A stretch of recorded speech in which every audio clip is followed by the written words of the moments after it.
Keluarga dan kematian selalu menjadi cikal bakal dari setiap cerita filmnya Yandi Laurens. Zaman sekarang ya, orang kalau ngomongin Yandi Laurens, Joko Anwar atau Christopher Nolan, kontennya pasti rame. Pasti banyak banget yang bakal dibahas. Bahkan dulu ada satu sutradara yang rame banget di TikTok, Wes Anderson. Lagi jalan-jalan, duduk santai di kafe, bahkan video pre-wedding orang, semua pakai gaya visual dari sutradara Grand Budapest Hotel ini. Kita semua pasti sepakat, cerita yang dibawakan dalam video-video TikTok itu nggak penting buat kita ikuti.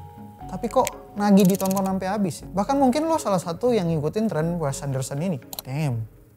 Dalam video ini kita bakal ngebahas kenapa sutradara ini punya influence sebegitu besarnya terhadap industri.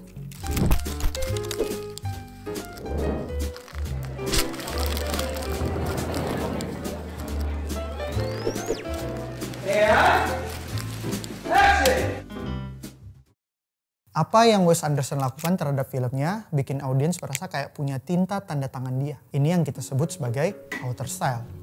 Dan ini nggak cuma kejadian di Wes Anderson. Film dengan cutting cepat, ritmis, dan banyak montas, Edgar Wright. Cerita yang suka mainin waktu dan non-linear, Christopher Nolan. Sering banget pakai shot kaki karena fetish mungkin, ya Quentin Tarantino. Di Indonesia menurut lu apakah sutradara sekelas Yandi atau Joko Anwar udah punya author style yang sekuat mereka?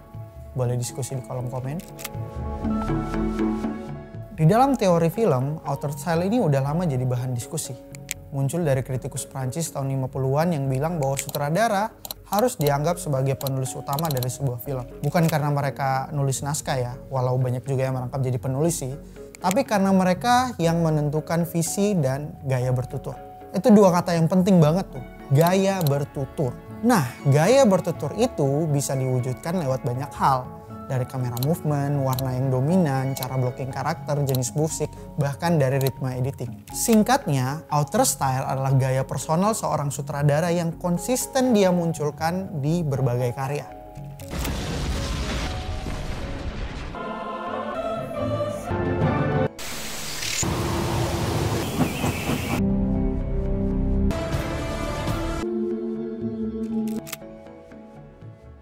Author style ini bikin sutradara punya brand image. Kayak di titik tertentu sutradara dengan gaya yang konsisten bakal mulai punya fanbase-nya sendiri. Orang nonton bukan karena pemainnya siapa, tapi karena percaya siapa yang duduk di bangku sutradara. Makanya muncul istilah kayak in Yandi Laurens, we trust. In Christopher Nolan, we trust. Take my money bro. Kita bahkan udah percaya sinonim dari Martin Scorsese itu absolute cinema. Nama-nama kayak mereka itu udah ada di level semacam kayak non-aktor star.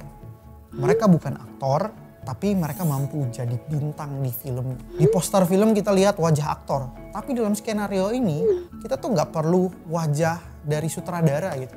Cukup ditulis, a film by Yandi Laurens, directed by Christopher Nolan. Itu udah jadi bahan promosi utama dari filmnya. Mereka tahu gimana caranya menjual sudut pandangnya, tahu cara membangun relasi dengan publik, hingga mereka juga tahu gimana cara ngomong supaya orang kepo sama filmnya. Yandi Laurens, tiap muncul di podcast, obrolannya relatable, pribadinya tenang, dan penuh perenungan. Orang yang bilang, aku cinta banget sama kamu, aku rela mati buat kamu. Padahal lebih susah aku cinta banget sama kamu, aku rela hidup buat kamu.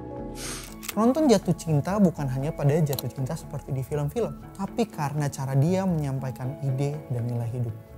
Waktu bikin Sore ya, versi web series, Yandi tuh belum menikah.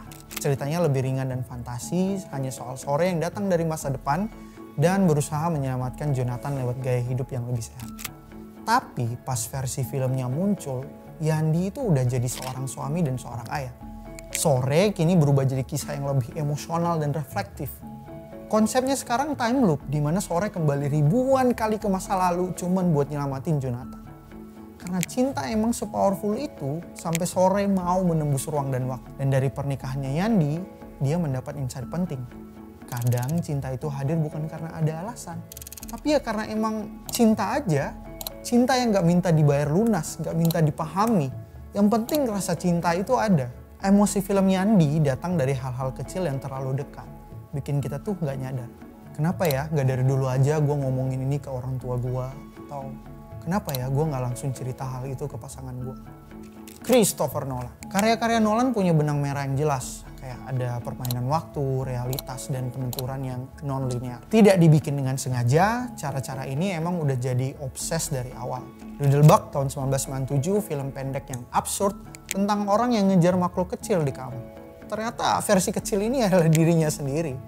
Nolan dari dulu emang suka main game. Ya kayaknya Inception tuh cikal bakalnya dari film ini ya. Lalu debut panjangnya dalam Following 1998 udah mainin struktur non-linear dan identitas ganda.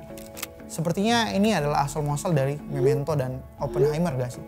Walaupun ada narasi yang mengatakan kalau fanbase Nolan-nya itu berlebihan dan dia cuma sutradara yang mau kelihatan sok pintar katanya, kita sebagai penikmat gak usah pusingin soal persamaan kuantum dan sains yang dibawa sama Nolan. Because I'd say don't try to understand it, just feel it. Jadi, kalau kita ngomongin outer style, itu bukan cuma soal symmetry frame, tone warna, atau cara blocking pemain. Tapi juga soal cara sutradara nunjukin pikirannya ke publik. Ini kayak semacam outfit sutradara saat tampil gitu. Kalian mau tampil gothic, mau tampil yang colorful, atau kalian mau tampil yang dark. Sutradara yang punya style plus voice plus presence udah cukup bikin orang meluangkan waktunya sejenak buat beli tiket di bioskop. Setahu gua nih ya, kalau orang udah biasa main musik, banyak lagu tuh yang pakai kunci yang sama. Misalnya Taylor Swift. Orang-orang kok pada suka gitu sama Taylor Swift. Padahal rata-rata lagunya tuh punya progresi chord yang sama.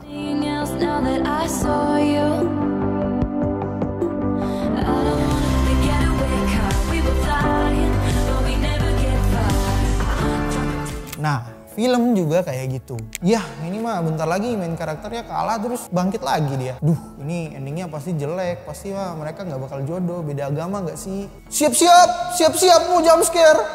Gitu. Saking seringnya nonton, kita jadi hafal pola. Dan ketika kita udah mulai sadar pola itu, selamat. Di tahap ini, sebenarnya kita udah mulai belajar struktur dalam film. Atau bagaimana cara film berbicara. Maksud gue gini nih, film itu beda dari novel yang bergantung banget sama narasi. Film nyampain makna lewat struktur suara dan ritme visual. Kalau lu bilang, film ini ceritanya terlalu general, lu lagi ngomongin form, bentuk dari filmnya. Gue suka tone Batman-nya Christopher Nolan dibandingkan Matt Reeves. Lu lagi ngomongin stylenya. Form ngasih struktur, style ngasih karakter. Nah, saat form dan style ini udah lu pahami dan lu pakai secara konsisten dalam karya-karya lu, muncullah gaya bertutur personal yang kita sebut outer style. Outer style ini nggak dibuat-buat, bukan kayak gue mau setiap film gue ada shot 360 derajat terus berputar, lu push in biar sinematik. Outer style itu tumbuh dari pengalaman hidup, dari trauma, dan dari cara sutradara memaknai dunia. Kalau ada yang nanya ke gua, gimana sih bang caranya agar gua punya outer style? Bukan dicari, tapi ditemukan. Ditemukan dari pengalaman, dari keresahan yang terus muncul di benak kita, dari film-film yang lu tonton, dari film-film jelek yang lu buat tapi lu masih mau bikin lagi. Karena inilah indahnya jadi manusia. Kita mengejar sesuatu, gagal, bikin lagi sampai kita menemukan cara paling ideal dan jujur dalam menyampaikan isi hati. Terima kasih buat teman-teman yang udah nonton. Kalian boleh follow akun Bisa Cinema karena kita sering sharing-sharing informasi-informasi mengenai perfilman. Kita juga sering bikin workshop buat yang belajar film, mau dari skrip, mau dari sinematografi, dan masih banyak lagi. And thank you. Dadah. Channel gue yang robek nggak kelihatan kan? Yaru.